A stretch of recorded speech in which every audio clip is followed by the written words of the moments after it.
J'aime bien ce qu'a dit Aristote. Nous sommes ce que nous répétons chaque jour.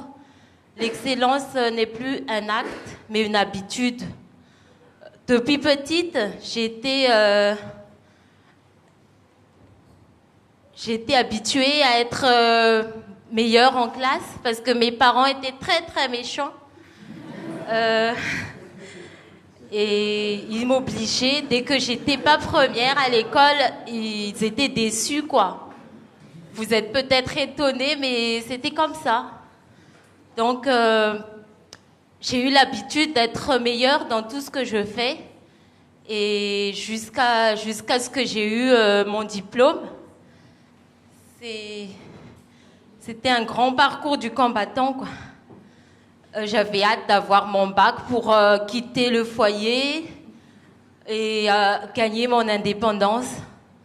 Donc, dès que j'ai eu mon bac, je suis partie. On habitait dans l'Est et je suis partie dans la capitale, à Tananarive. En première année, c'était dur de faire le lien entre les études universitaire et l'autre, mais ça ne m'a pas empêché d'être majeure de promotion en première année en commerce international à l'ISCAM. En première année, donc après, ça s'est mieux passé parce que je me suis habituée à la vie de la capitale. À l'ISCAM, là où j'ai fait mes études en commerce international, tous les ans, on était obligé de faire un stage en entreprise. Et j'étais toujours attirée par comment aider les femmes, surtout les femmes défavorisées, les femmes seules, les jeunes qui ont des difficultés à poursuivre leurs études faute de moyens. Et en 2006, j'ai eu la chance de rencontrer le directeur de l'ONG Point du Jour lors d'un stage que j'ai fait dans une ONG qui s'appelle, je sais pas si vous connaissez, la Solidarité Laïque. Et c'est là où j'ai rencontré ce monsieur. Et lui, je sais pas ce qui lui a pris en fait. Il a tout de suite cru en moi. À ma capacité, il a dit que j'étais intelligente et tout ça, et tout de suite il voulait m'épouser.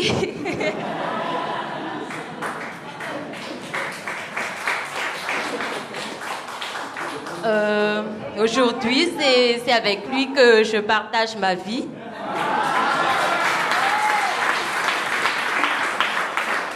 On ne s'est plus quitté depuis notre rencontre. Je comprends pas. Et en 2010, après mon Master 2 à l'ISCAM, j'ai fait mon MBA à l'ISCAE. J'ai eu cette chance de faire cet MBA parce que c'est là que j'ai rencontré d'autres dirigeants d'entreprise. Et cela m'a encore plus encouragée à faire d'autres études et faire des études en management des associations. Comme vous voyez, avec l'ONG Point du Jour, donc, j'ai pu côtoyer le fin fond de la brousse de Madagascar, dans le sud-est.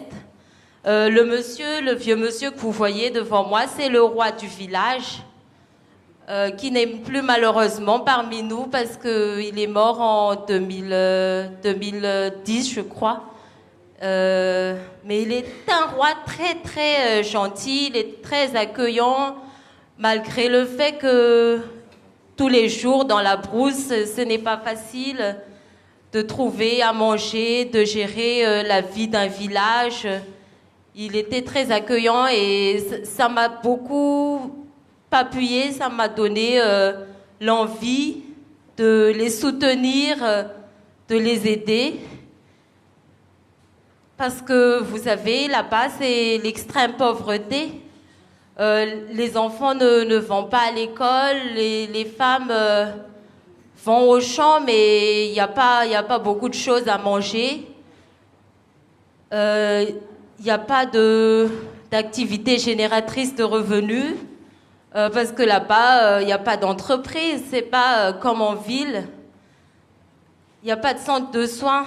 Ils vont quand ils sont malades, ils vont voir les guérisseurs traditionnels. Mais beaucoup de femmes enceintes qui accouchent là-bas meurent. Et ne serait-ce que pour une toux ou le palu, ils meurent facilement parce que déjà, il n'y a pas assez de nourriture. Ils ne sont pas suivis médicalement. C'est comme ça la vie là-bas. Les jeunes filles, comme elles ne peuvent pas accéder à l'éducation, elles tombent facilement enceintes. Et c'est comme ça que j'ai décidé de créer mon entreprise parce que je ne supportais plus. Je me suis dit, il y a quelque chose à faire. On peut aider ces gens-là. On peut les former malgré leur innocence, quoi. Ils sont pauvres, mais ils veulent se développer.